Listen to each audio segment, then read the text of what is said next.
All right, this is going to be a really short video clip. You should be checking your answers from the exercises that we did in the last segment. All right, so notice that the zeros are the end points for where my function is positive versus negative. Okay. Also notice that this function, which had this general shape, right? It had a local maximum. This is considered a local maximum. There is no absolute maximum. And then this is considered a local minimum, meaning in that area, I have a minimum point. Okay.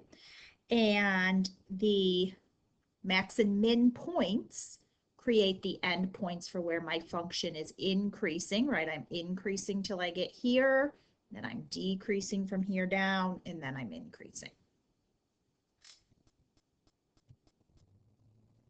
So on the next page, your job is to plug this into the calculator and find the turning points.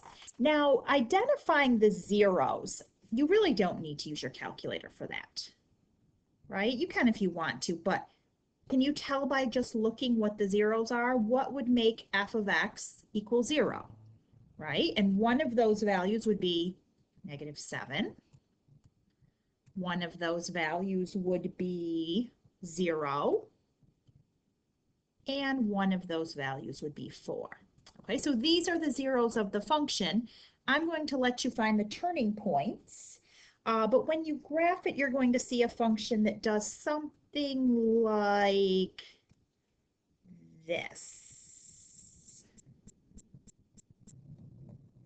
All right, and then what you're asked to do is identify with certain points what the function is doing. Is it positive and decreasing, or positive and increasing, right? Or negative and increasing, or negative and decreasing. Remember, positive doesn't mean decreasing, right? Like right from here to here, my function's positive and increasing. Right here, my function's positive but decreasing, right? Positive means above the x-axis and negative means below the x-axis. So like right here, I am decreasing and negative, and then from here to here, I am still, my functional values are still negative, so the function is negative but increasing.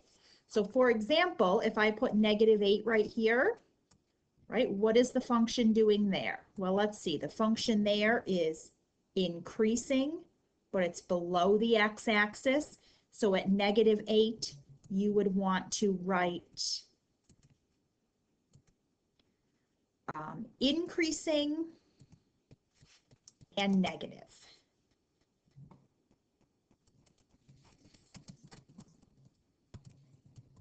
Okay, so please finish this and submit this for your participation work for today's lesson.